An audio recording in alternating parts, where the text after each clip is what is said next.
నమస్తే, నేను ప్రభాకర్. ఈరోజు ఈ వీడియోలో నేను ఎవరైతే ఫైర్ సేఫ్టీని వాళ్ళ కెరీర్గా చూస్ చేసుకుందాం అనుకుంటున్నారో, అంటే ఫ్రెషర్స్, అలాగే ఆల్రెడీ ఈ ఫైర్ సేఫ్టీని కెరీర్గా సెలెక్ట్ చేసుకుని ఆల్రెడీ వర్క్లో స్ట్రగుల్ అవుతున్న వాళ్ళు ఎవరైనా ఉంటే వాళ్ళని ఉద్దేశించి వాళ్ళ కోసమే ఈ వీడియో అయితే చేస్తున్నాను. చివరి వరకు చూడండి, ఖచ్చితంగా ఉపయోగపడుతుంది.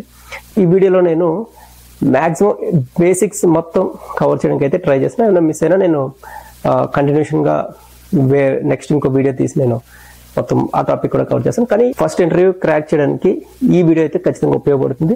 అలాగే ఆల్రెడీ ఎగ్జిస్టింగ్ మీరు ఫీల్డ్లో ఉంటే కనుక డెఫినెట్గా వాళ్ళకు కూడా ఉపయోగపడుతుంది.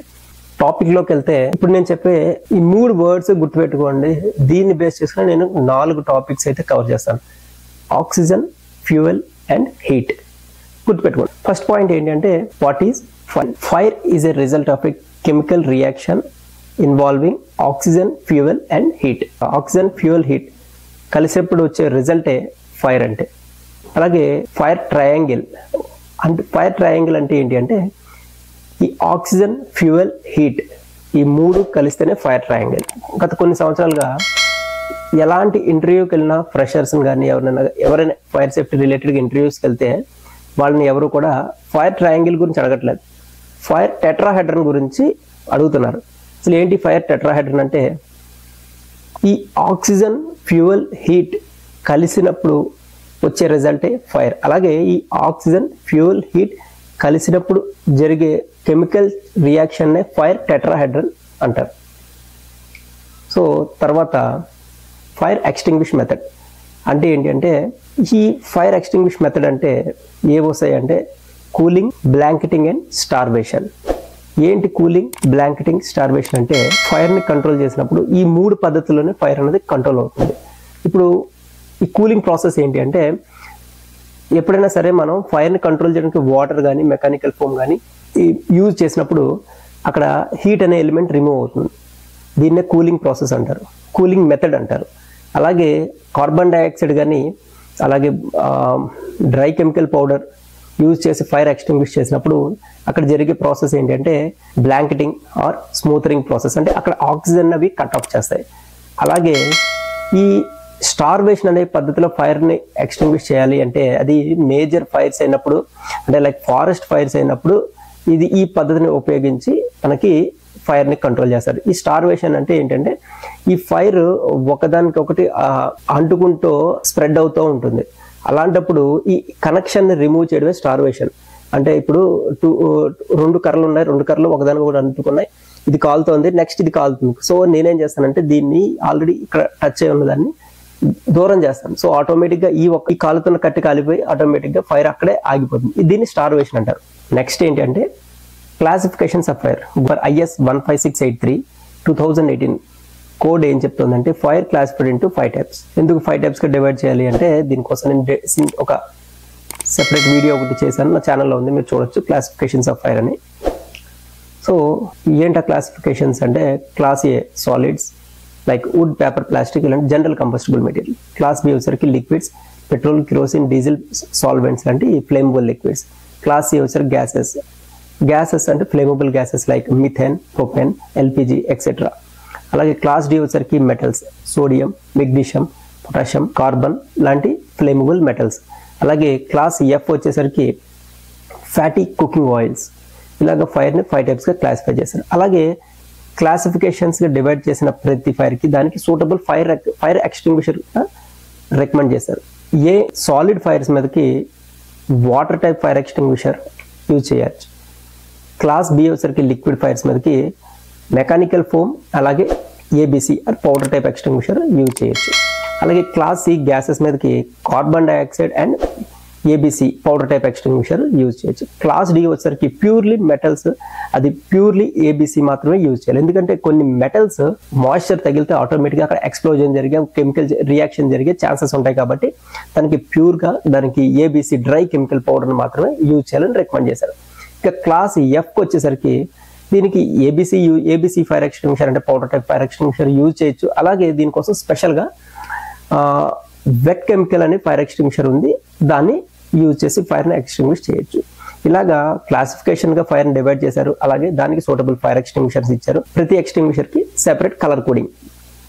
ఇప్పుడు మెయిన్గా యూజ్ చేసే ఫైర్ ఎక్స్టింగ్విషర్స్ ఏంటి అంటే వాటర్ టైప్ ఎక్స్టింగ్విషర్, అలాగే carbon dioxide, powder type and mechanical foam.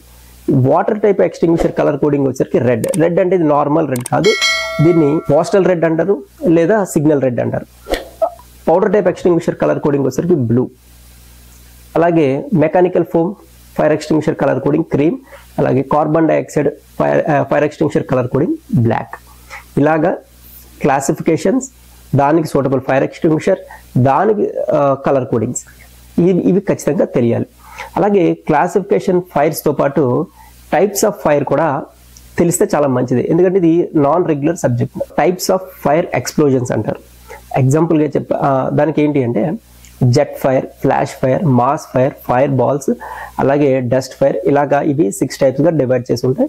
So ఇవి నాన్ రెగ్యులర్ అని ఎందుకనంటే మీకు ఇంటర్వ్యూస్లో వాటిలో అడగరు, బట్ మీ నాలెడ్జ్ కోసం అయితే నేను చెప్తున్నాను.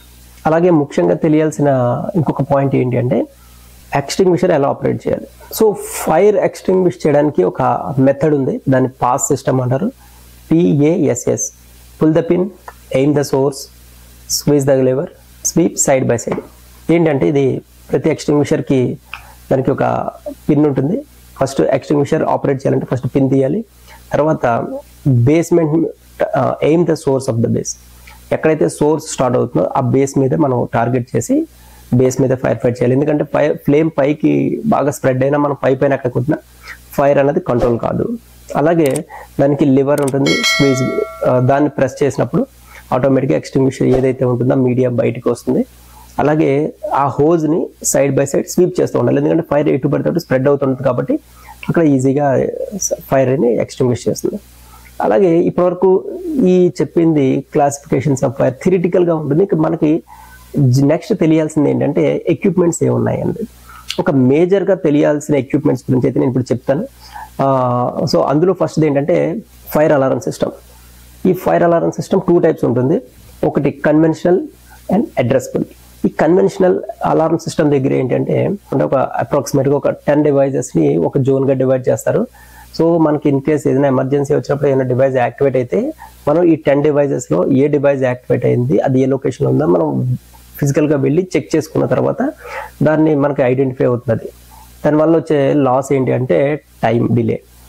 ఈ ఫైర్కి గోల్డెన్ పీరియడ్ అని ఒకటి ఉంటుంది, 2 to 5 minutes వరకు. దీని తర్వాత ఫైర్ ఎమర్జెన్సీ స్ప్రెడ్ అవుతూ ఉంటుంది fire.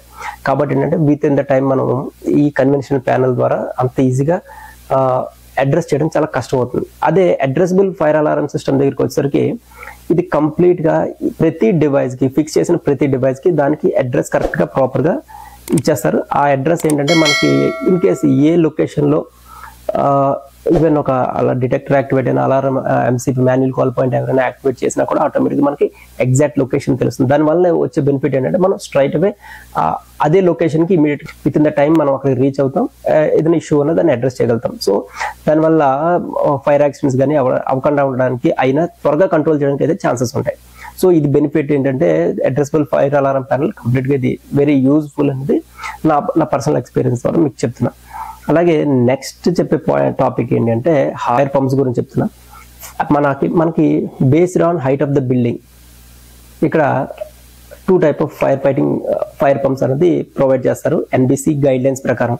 NBC 2016 chapter 4 table number 7లో దీని గురించి క్లియర్గా డీటెయిల్గా రాశారు, ఎంత హైట్ ఆఫ్ ద బిల్డింగ్కి ఏ టైప్ ఆఫ్ ఫైర్ పంప్స్ ఉండాలి అనేది. ఎందుకంటే ఇక్కడ 2 రకాల ఫైర్ పంప్స్ అవైలబుల్గా ఉంటాయి. ఒకటి బూస్టర్ పంప్, అలాగే సెకండ్ వన్ ఏంటంటే ఆ బేస్మెంట్లో పెట్టిన ఫైర్ పంప్స్ అన్నమాట. ఏంటంటే booster pump, first booster pump గురించి చెప్తాను, తర్వాత మెయిన్ ఫైర్ పంప్స్ గురించి అయితే నేను చెప్తాను. బూస్టర్ పంప్ ఏంటి అంటే ఒక సర్టెన్ హైట్కి దాన్ని రికమెండ్ చేస్తారు గైడ్ లైన్స్ ప్రకారం. ఆ గైడ్ లైన్స్ ప్రకారం ఫిక్స్ చేసిన booster pump over head tank connect అయి ఉంటుంది. దాని ద్వారానే ఫ్లోర్ లెవెల్ ల్యాండింగ్ వాల్స్ కానీ హోజ్ రిల్ డ్రమ్స్ కానీ ఆ వాటర్ సప్లై ఇస్తుంది అంటే బేస్మెంట్ వరకు.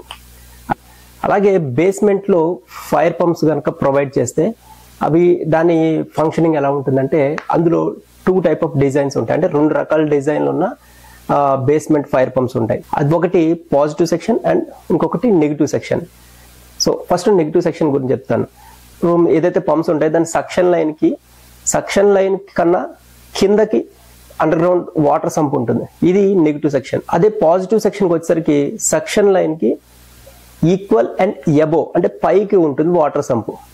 సో ఇది పాజిటివ్ సెక్షన్, మిగతా ప్రాసెస్ అంతా ఒకటే. సో దీని ఫంక్షనాలిటీ ఎలా ఉంటుందంటే వాటర్ని బేస్మెంట్ నుంచి టెర్రస్ వరకు డిఫరెంట్ స్టేజెస్లో వాటర్ని సప్లై చేస్తుంది త్రూ పంప్స్ ద్వారా. బూస్టర్ పంప్ పై నుంచి అంటే booster pump OH over head tank నుంచి పంపు దగ్గర నుంచి up to ground basement level వరకు వాటర్ని సప్లై చేసి ఈ లైన్ని డౌన్ కమర్ అంటారు. అదే ఈ బేస్మెంట్ అండర్ గ్రౌండ్ లో ఫైర్ పంప్స్ ఇచ్చిన ఈ సెటప్ కి బేస్మెంట్ నుంచి టెర్రస్ వరకు లైన్ రన్ అవుతుంది, దీన్ని వెటరైజర్ అంటారు. సో ఇవి నేను జస్ట్ బేసిక్స్ అయితే చెప్తున్నా. బూస్టర్ పంప్ వచ్చేసరికి సింగిల్ పంప్ ఒకటే ఉంటుంది. అదే ఫైర్ పంప్స్ దగ్గరికి వచ్చేసరికి jockey pump, main pump and diesel driven pump ఉంటుంది. ఈ జాకీ పంప్స్ స్ప్రింక్లర్ ఒక జాకీ పంపు, హైడ్రెంట్ ఒక jockey pump, main pump sprinkler ఒకటి, హైడ్రెంట్ ఒకటి. ఈ కామన్ గా రెండిట్లకి డీజిల్ డ్రైవెన్ ఇంజిన్ ఉంటుంది. In case of any emergency power shut down వచ్చిన అంటే పవర్ బ్రేక్ డౌన్ వచ్చింది, మేజర్ ఎమర్జెన్సీస్ లో పవర్ ఆపుతారు కాబట్టి అప్పుడు డీజిల్ డ్రైవెన్ ఇంజిన్ తోటి ఫైర్ ఫైట్ చేయడానికి ఈ డీజిల్ డ్రైవెన్ ఇంజిన్ రెడీగా ఉంటుంది. ఇది బ్యాటరీ తోటి ఆన్ అవుతుంది, డీజిల్ తోటి రన్ అవుతుంది.